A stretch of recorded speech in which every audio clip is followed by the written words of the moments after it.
I have one more things which for me gave me one of the biggest goosebumps. Is that you told me that one of your regrets from the Senna movie at the end is that it doesn't show the forgiveness and the strong friendship, and as well how the Brazilian public sees you and receives you today. Can you just share with us, like, if you would go to Brazil now and you come to the track, do they boo you or do they celebrate you? No, I must say that is really a very good. What happened in my life today is obviously it's very related to when you speak about Ayrton, you speak about me and the opposite. And after what happened, that is why the film is really a nightmare for me, because I wanted to have the complete, relation until the end. Because the last 6 months, if you understand the last 6 months, you understand everything what happened before.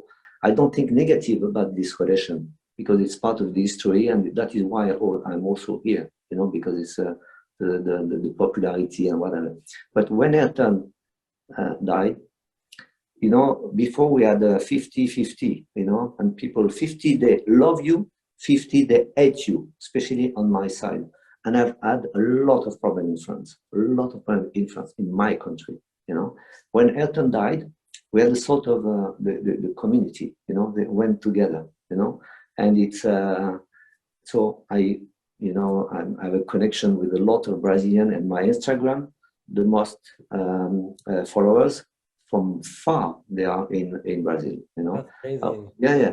And then when I go to Brazil, it's like not my country, but I have no problem. I would never have a security guy in Brazil, never.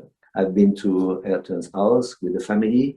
I'm still a member of the foundation. I'm still in contact with Vivian and Bruno, obviously, because it's part of the history, as I said, and that's best, because at the end we come back to the human side, and that's what I wanted to show is more the human side. For the last 6 months, it's calling me every week, or sometimes twice per week, asking questions and things like this. So I know a lot of things from himself that I could never realize. And the family knows that. So slowly you can feel how it was. In fact, even if it was tough, it was the human side was stronger than you think. But it's so nice to see. I hope you have this the same thing with Lewis. Maybe one day, you don't know. Yeah, maybe one day. I would be open for that. Definitely. Now, when you're older, you can see different things. And for me, I was not older. I mean, suddenly, in one moment on the podium in '93, and at the press conference, I realized that, boom, something was absolutely, completely different, And I could not believe that. But maybe it requires one of us to do the first step of saying sorry, I guess. Yes, because he told me many things, that was not correct or whatever, what he has done, thing. But I understood that he has done it to beat me. When he called me the day after, 2 days after Australia in '93, saying, Alain, because I had already an offer from McLaren, with the Peugeot engine.